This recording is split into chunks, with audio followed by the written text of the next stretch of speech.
안녕하십니까. 포커스앱의 박세정입니다.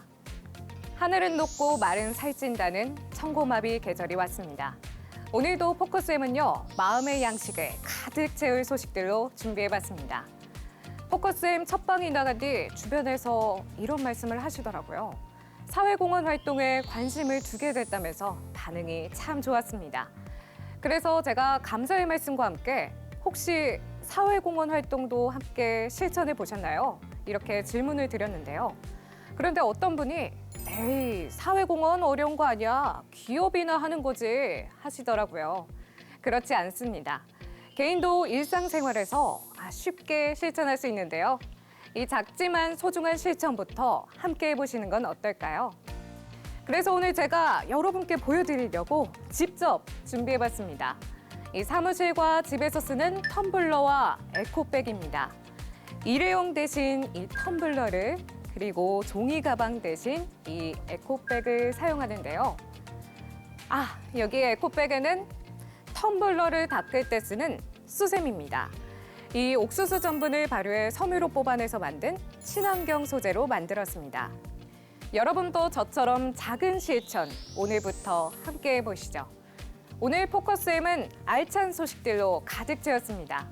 사회공헌을 위해 끊임없이 달려가는 여러 분야의 전문가들이 함께하는 그린 인터뷰. 이번 시간은 고려대학교 지속발전연구소의 이우균 소장님과 함께 사회적 책임의 목소리를 들어보고자 합니다.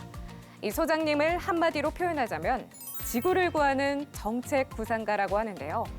그럼 김혜준 MC가 진행하는 그린 인터뷰, 어떤 유익한 인터뷰 내용들로 가득 채웠을지 지금 시작합니다.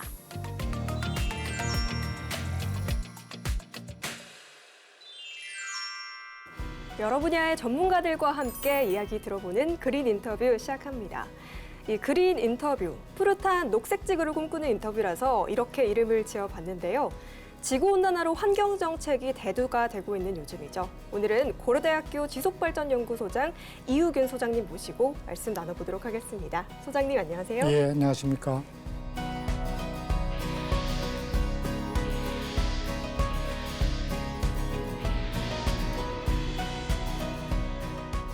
들어가기에 앞서서 간단한 자기소개 그리고 현재 고려대학교 지속발전연구소가 하시는 일에 대해서 간단하게 말씀 부탁드립니다. 예, 안녕하십니까. 고려대학교 환경생태공학과 이우균 교수입니다. 고려대학교 부설연구소인 지속발전연구소와 오정 리질리언스 연구원의 소장과 원장을 함께 맡고 있습니다. 지속발전연구소에서는 이름 그대로 지속 가능한 사회를 이루기 위한 다양한 연구를 하고 있습니다. 특히 최근에는 기후변화 관련된 탄소 중립 사회의 실현, 그리고 기후 재난으로부터 자유스러운 사회를 위한 다양한 연구를 하고 있습니다. 지속가능 발전을 위한 사회를 이루신다라고 말씀을 해주셨습니다. 관련해서 최근에 연구소에서 진행 중이신 주요 연구 프로젝트는 뭐가 있을까요? 크게 두 가지로 간단히 말씀드릴 수 있는데요. 우선은 기후변화 관련돼서는 탄소 중립 사회 실현이 매우 중요한데 네. 그거를 하기 위해서 고려대학교가 우선 탄소 중립 대학이 돼보자라는 것을 연구를 했고, 이제 그거는 이제 교내의 어떤 그 활동이고요. 그리고 이제 우리 사회 전체적으로 보면 사실은 그 기후 재난으로부터 좀 덜 피해받는 이런 사회가 필요합니다. 지금 같은 이런 폭염, 침수, 그리고 산사태, 산불, 병해충 등이 매우 심각한데요. 그러한 것들을 미리 예방하고 대비하는 이러한 연구들을 수행을 해서 우리가 기후재난으로부터 조금이라도 안전한 사회를 이룰 수 있는 다양한 연구를 하고 있습니다. 그러면 지속 가능한 발전을 위해서 연구소에서 특별히 중점을 두고 있는 건 어떤 게 있을까요? 좀 전에 말씀드린 거하고 계속 이어서 말씀드리면 과학의 사회화입니다. 그 사이언스 투 소사이어티 또는 랩 투 소사이어티 저희가 얘기를 하는데요. 네. 하루에도 지금 굉장히 많은 논문들이 그 대학의 연구실 또 연구소를 통해서 나오고 있죠. 그런 것들이 대학의 기능 중에 그 아주 중요한 기능이고 그러한 연구가 바탕이 돼서 사실은 대학의 또 교육도 미래지향적인 교육도 이루어지는 것인데 좀 안타까운 것은 그러한 연구가 그냥 연구로 대학 내에 머물러 있는 경우가 좀 많이 있습니다. 그래서 저희는 그러한 그 연구들 중에서 중요한 연구들을 발굴해내고 그것이 사회로 이어지기 위해서 어떻게 해야 되는지를 다양하게 노력하고 있는데 그런 걸 하기 위해서는 네. 다양한 세미나나 워크숍 이런 활동들이 필요합니다. 그래서 저희 연구소에서는 오정 리질런스 연구원과 함께 네. 그 과학의 사회화를 위한 다양한 그 연구 활동을 하고 있습니다. 과학과 지속 가능 발전 어떤 상관관계를 이루고 있을까요? 지속 가능 발전은 사실은 굉장히 좋은 단어인데 그 네. 지속 가능 발전이 이루어지려면 사회적 공감대가 형성이 돼야 되거든요. 사회적 공감대는 두 가지라고 봅니다. 우선은 자료가 서로 잘 공유가 돼야 돼요. 어떤 한 사람이 자료를 또는 정보를 점유하고 있고 독점하고 있으면 사회적 공감대는 절대 형성되지 않습니다. 그러면 지속 가능 발전을 이룰 수가 없는 거죠. 두 번째는 그러한 그 정보의 공유와 함께 기초적인 팩트가 정확하게 또 공유가 돼야 됩니다. 무엇이 사실인지, 네. 그 무엇이 사실인지는 과학적인 연구를 통해서 사실관계가 규명이 돼야 되거든요. 그것이 사회로 전달돼서 많은 사람들이 저거는 믿을 만한 그 정보다, 믿을 만한 사실이다. 예를 들면 기후변화. 20년, 30년 전에 과학자들은 오늘의 이 더운 거를 경고를 했는데 네. 그때 당시에는 저희가 믿지 않았거든요. 이제야 믿기 이제야 믿는 네, 거죠. 그렇습니다. 이제 그런 것들이 이제 과학을 계속 해나가야 되는 이유겠죠. 연구소에서 이제 지속 가능 발전 이외에도 좀 폭넓은 ESG 분야 연구를 하고 계신 걸로 알고 있는데요. 예상되는 좀 주요 트렌드나 변화에 대해서 어떻게 생각하시나요? 저는 이제 그 우리나라에서 가장 큰 그 문제면서 또는 해결해야 될 문제가 그 도시 집중화, 도시에 너무 많은 사람이 살고 농촌은 비어 있고 또 하나는 고령화라고 보거든요. 그러니까 저는 이제 원래 자연 과학을 하면서 자연을 대상으로 하는데요. 산림, 농경지 네. 이런 걸 대상으로 연구를 주로 하는데 앞으로 그 공간이 어떻게 채워질지가 궁금한 거예요. 걱정이 됩니다. 그러니까 너무 도시에 많이 살고 그리고 농촌엔 사람이 없고 그리고 고령화되면서 좀 제가 그 말씀드리기 좀 버거운 거긴 하지만 저출산 문제 이런 것도 있어서 그런 거를 해결해 나가기 위해서는 미래 세대에게 큰 부담이 되지 않는 무엇인가가 있어야 된다고 보거든요. 미래 세대는 굉장히 그 불확실성 하에서 지금 놓여 있고 그들의 노력은 저희 세대보다는 아마 몇 배를 더 해야 될 겁니다. 저희 세대는 사회가 좀 느슨했고 조금만 공부해도 취직도 잘 됐고 이런데 지금은 AI 시대에서 웬만큼 공부해서는 많이 힘들죠. 취직하기도 네, 어렵고 맞습니다. 그리고 대한민국을 대상으로 하는 이런 업종은 그렇게 잘 안 될 겁니다. 세계를 이렇게 겨냥하는 그 어떤 그 분야가 돼야 되는데요. 그러기 위해서는 그런 그 청년들이 좀 더 미래지향적이면서 희망도 갖고 포부도 갖는 이런 것들을 만들어줘야 되는데 네. 저희가 SDSN이라고 있는데요. Sustainable 네네. Development Solution Network라고 있는데 지속가능 그 발전 해법 네트워크라고 거기에는 그 젊은 그들이 굉장히 많이 있습니다. 네. 여기 지금 강동열 선생 와 계신데 그 산후 총괄 간사를 하면서 그걸 잘 이끌고 있고 김익재 선생님과 같이 하고 있는데 그 젊은이들이 아주 마음 놓고 활동할 수 있는 것들이 필요하지 않나 생각합니다. 제가 말씀해 주신 것 중에 조금 생소한 단어가 있는데요. SDSN. 이 단어에 대해서 설명 부탁드려도 될까요? 반기문 사무총장이 계실 때 그 지속가능 발전 목표 17개를 2015년에 채택 하지 않았습니까? 그때 그것을 잘 이행하기 위해서 콜롬비아 대학의 제프리 작스라는 교수가 만든 그 과학자들의 집단입니다. 전 세계에 그 지부를 두고 있고요.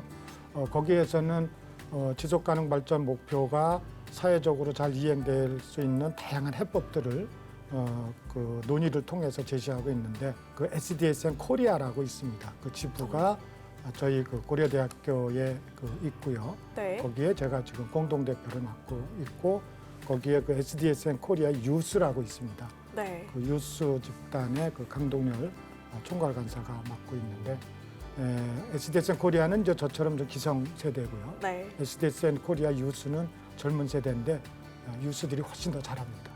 그러면 이제 젊은 세대부터 시니어 세대까지 이게 폭넓게 전 세대에 아우르는 연구를 하고 계신 거잖아요. 특히 그린 리더십 인증 교육 과정이라는 게 눈에 띄는데요. 이 교육 과정에 대해서 조금 설명 부탁드립니다. 예, 교육도 이제 교수님들이 개설을 하고 또 이제 강의를 하게 되죠. 그러다 보니까 어떤 특정 이슈가 이렇게 모아지지 않고 이렇게 산발적으로 이루어지는 한계가 있습니다.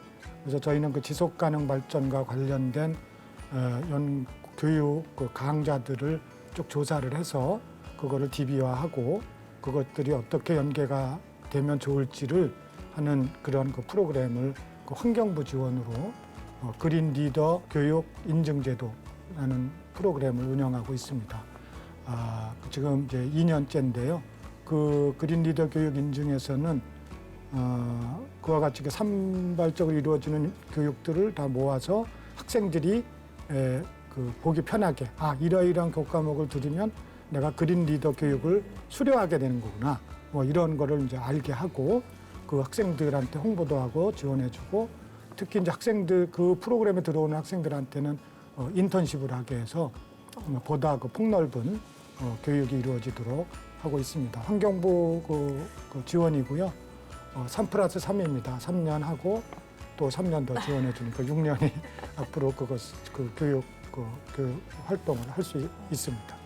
그린 리더십 교육 과정만 들어도 이제 진정한 그린 리더가 될 수 있을 것 같습니다, 소장님. 네. 마지막으로 이제 ESG는 뭐뭐다 이런 형식으로 답변을 해주신다면 어떤 게 있을까요? ESG는 토지 균형 이용이다. 토지 균형 이용이다. 예. 제가 최근에 그 연구 중에 하나가 네. 우리나라에서 탄소 흡수 지도를 만들었습니다. 탄소 흡수 지도요? 이산화탄소가 얼마나 산이나 농경지, 초지, 습지 이런 데서 얼마나 흡수되나. 그리고 또 탄소 배출 지도도 만들었습니다. 전국을. 어디에서 네. 얼마나 배출되나. 그거를 100m 곱하기 100m 이렇게 아주 정밀하게 만들었는데요. 그러면 배출해서 흡수를 빼면 그게 마이너스가 나오잖아요. 네. 그러면 탄소 중립이 이미 달성된 곳이에요. 그러니까 산이 있고 주변에 집이 몇 채 없으면 그 동네는 탄소 중립이 달성된 마을이죠. 우리가 역배출이라고 합니다. 네거티브 에미션이라고 하는데.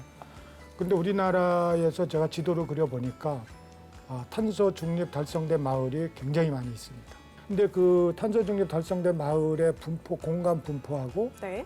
산촌의 분포가 거의 일치해요. 그리고 산을 따라서 이제 네. 지속 가능 발전이 되고 있는 그리고 거기에 또 그 소멸 위험 지역을 해보면 네. 비슷합니다. 그럼 어떤 얘기가 가능하냐면 우리나라에서 탄소 중립 달성된 마을이 있는데 산촌으로서 오지거나 소외돼 있거나 곧 소멸 위험에 있는 소멸될 동네구나. 그러면 당신네 동네는 탄소 중립 달성된 마을이요. 이렇게 하면 자랑스러워야 되는데 네. 그게 자랑스러운 게 아니고 뭐 곧 없어질 내가 정말 살지 못할 곳에 사는구나 이러한 인식이 될 수도 있고 혹여라도 기업인이나 그 오피니언 리더들이 그런 걸 들었을 때 저기 안 되는 동네야 이렇게 해버리면 그 동네는 실제로 없어져 버리죠. 그리고 그렇죠. 비어지는 거죠. 근데 비어지는 동네에서 탄소 중립 달성되면 뭐 하겠습니까? 그게 국가의 뭐 통계로는 의미가 있지만 네. 그곳에 누군가가 살아야 되거든요. 그래서 저는 그 지도를 다 만들어 놓고 기초지자체에 다니면서 뭐 ESG 차원이나 이런 다니면서 탄소 중립 달성된 마을을 지정을 하고 네. 그거를 진흥하는 이런 다양한 정책이 있으면 좋겠다라고 얘기를 하는데 뭐 잘 통하지 않습니다. 예를 들면 네. 농촌 주택 에너지 효율화 사업이에요. 농촌 주택 주택 에너지 에너지 효율화 효율화 사업이요. 열악하거든요. 농촌 네. 주택이 에너지가 많이 새요. 그러면 사는 사람들은 불편한 거고 탄소 중립과 관련돼서는 에너지를 너무 많이 쓰는 거. 그러면 맞습니다. 탄소 중립 계획에서 감축의 일환으로 그거를 그 에너지 효율화 사업을 해줄 수도 있고, 그다음에 농업 폐잔재, 농촌 쓰레기 문제도 심각하거든요. 그거는 두면 자연도 훼손시키지만 그것을 태울 때 잘못하면 산불, 날 위험도 높고, 그리고 또 태우면 또 온실가스 배출이잖아요. 근데 그거 수거하는 게 쉽지 않거든요. 그래서 그런 거를 수거하는 작업. 지금 농촌에 많은 그 지원 정책이 있잖아요. 네. 상촌에도 있고 또 농업에도 지원 정책이 있고. 근데 이제 그것이 좀 패러다임을 좀 바꿔서 이러한 그 지속 가능한 사회로 가기 위한 어떤 것들로 좀 이렇게 잘 정리가 돼야 되지 않나 생각이 듭니다. 네, 오늘 정말 귀한 시간 내주셔서 너무 감사드립니다, 소장님. 소장님 덕분에 환경 정책이 얼마나 중요한지에 대해서 다시 한번 느낄 수 있었습니다. 오늘 지구를 위한 작은 실천 하나 해보는 건 어떠실까요? 지금까지 그린 인터뷰였습니다.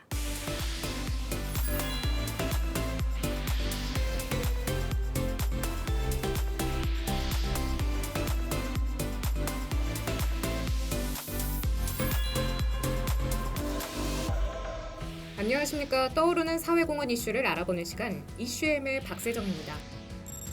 첫 소식입니다.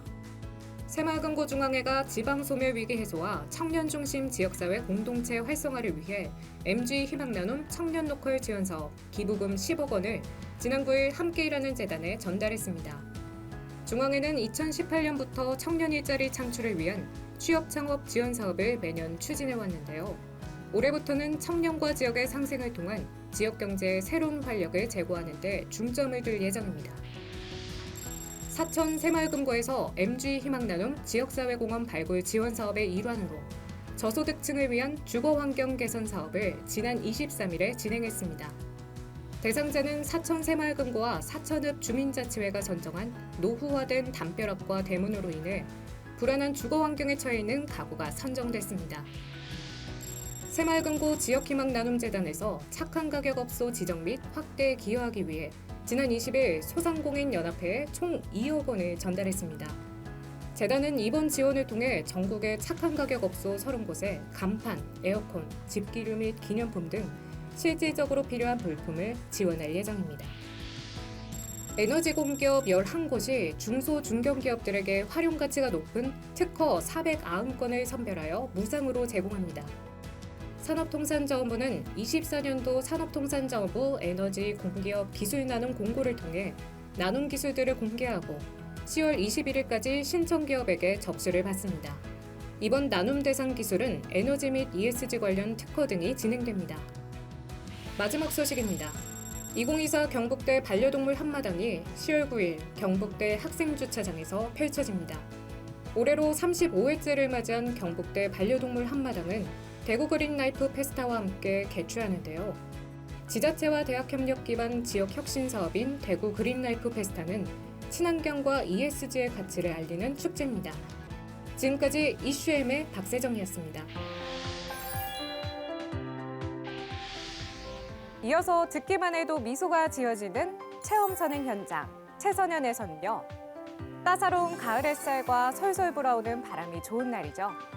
이 기분 좋아지는 날씨에 제가 MG 지역희망나눔재단 소식을 담아왔습니다. 이번에 재단에서 사회복지시설 차량 지원 사업으로 스타리아 5대를 전달한다고 합니다.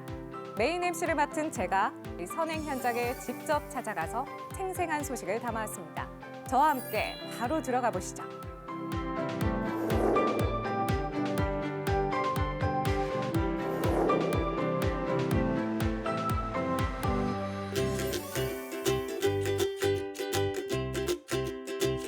네, 안녕하세요. 아나운서 박세정입니다. 제가 서 있는 이곳은 새마을금고 중앙회인데요. 이곳에서 훈훈한 소식이 들려와서 제가 왔습니다. 이 새마을금고 지역희망나눔재단에서 2019년부터 진행한 선행이죠. 올해도 어김없이 사회복지시설 차량 지원 사업으로 스타리아를 전달한다고 해서 제가 왔습니다. 자세한 내용은 저와 함께 확인하러 가시죠.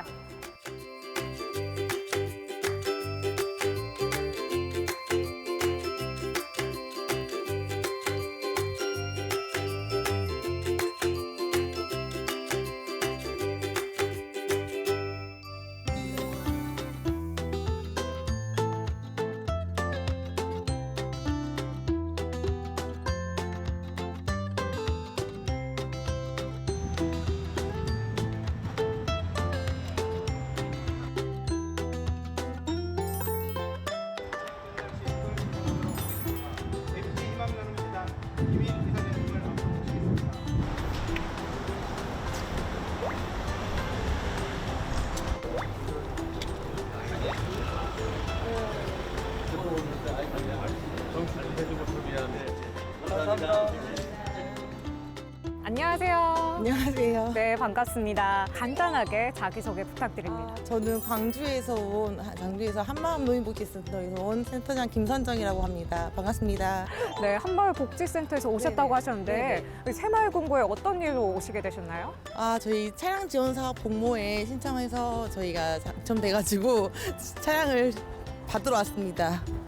저희 사단법인 한마음 노인복지센터는 노인 교실과 노인 일자리 사업을 운영하고 있으며 약 600명의 어르신들이 이용을 하고 계십니다.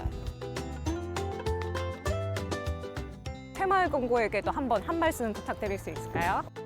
앞으로 이 차량을 통해서 저희 어르신들이 편리하게 저희 기관을 이용할 수 있게끔 잘 이용하도록 하겠습니다. 네, 감사합니다. 감사합니다. 네, 감사합니다. 네. 네, 안녕하세요. 저는 논산애육원 시설장 송규상입니다. 아이들이 49명 있고요. 직원이 31명 아이들을 돌보고 있습니다.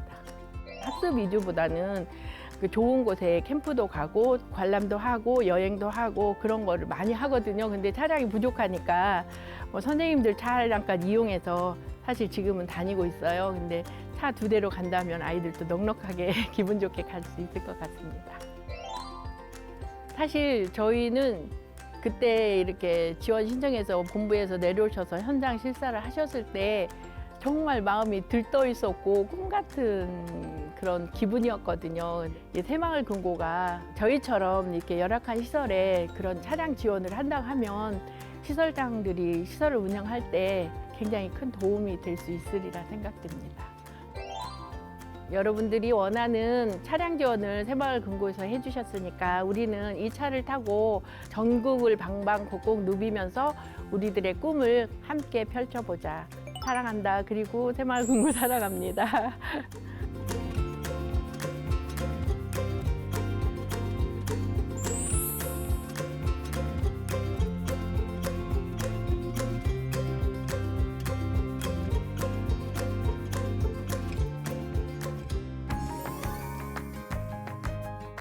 날씨 좋은 날 이 좋은 소식까지 들으니 제 마음이 따뜻해지는데요.